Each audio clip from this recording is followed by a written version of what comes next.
¿Cómo empezó la vida?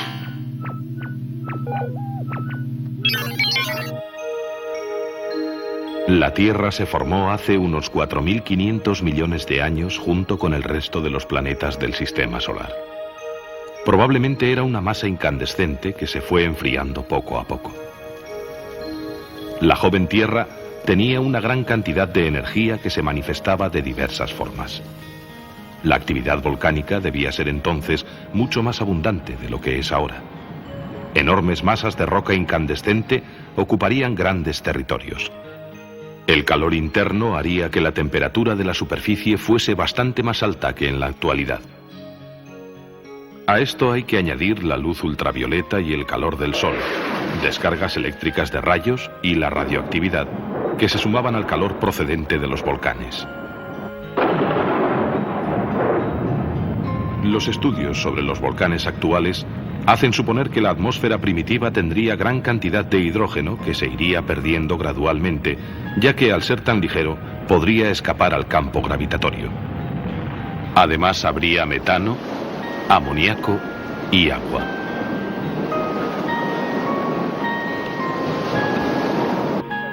En 1924, el científico soviético Alexander Oparin lanzó la teoría de que la vida se podía haber formado a partir de esos componentes primitivos de la atmósfera sometidos a tremendas descargas eléctricas. En los océanos primitivos se formarían unos compuestos orgánicos sencillos que constituirían un medio ideal para el desarrollo de la vida. En 1953, Stanley Miller de la Universidad de Chicago, con la ayuda de Harold Urey, reprodujo en un laboratorio la atmósfera primitiva mezclando metano, amoníaco, agua e hidrógeno.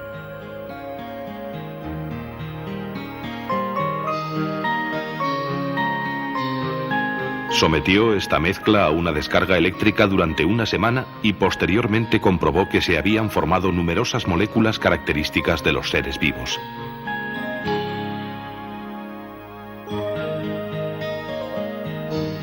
Miller demostró que los gases de la atmósfera primitiva de la Tierra, expuestos a una gran cantidad de energía, pudieron combinarse para formar compuestos orgánicos similares a los que se encuentran en los seres vivos.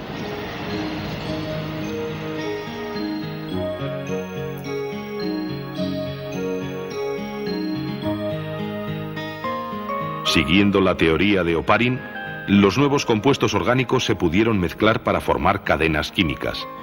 Con el tiempo, algunos de estos productos químicos en forma de cadena se asemejarían a las proteínas actuales.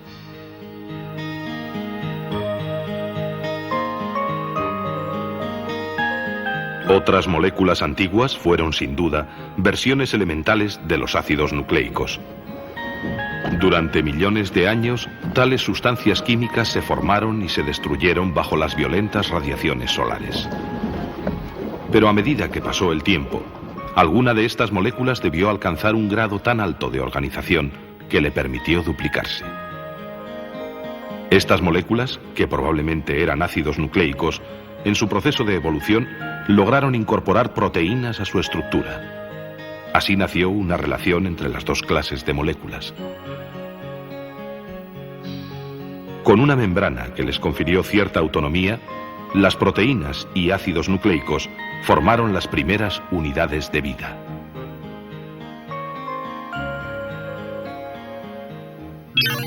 Los primeros organismos.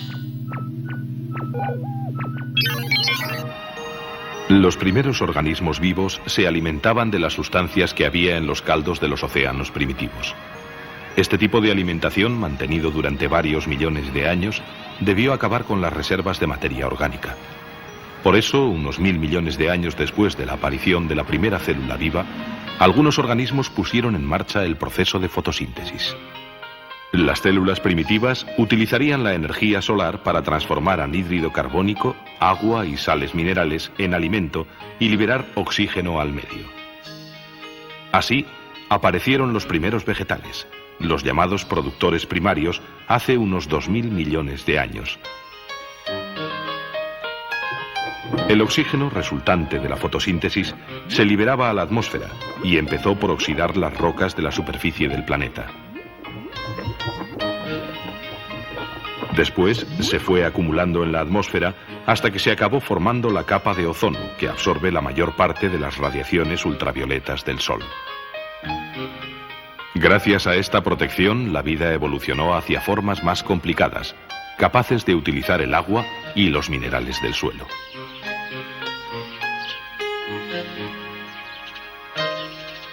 Harían falta millones de años para que los organismos vivos fueran adquiriendo el aspecto con que ahora los conocemos. ¿En qué momento empezó la vida exactamente? ¿Y por qué tomó una forma determinada y no otra? Son dos preguntas todavía sin respuesta.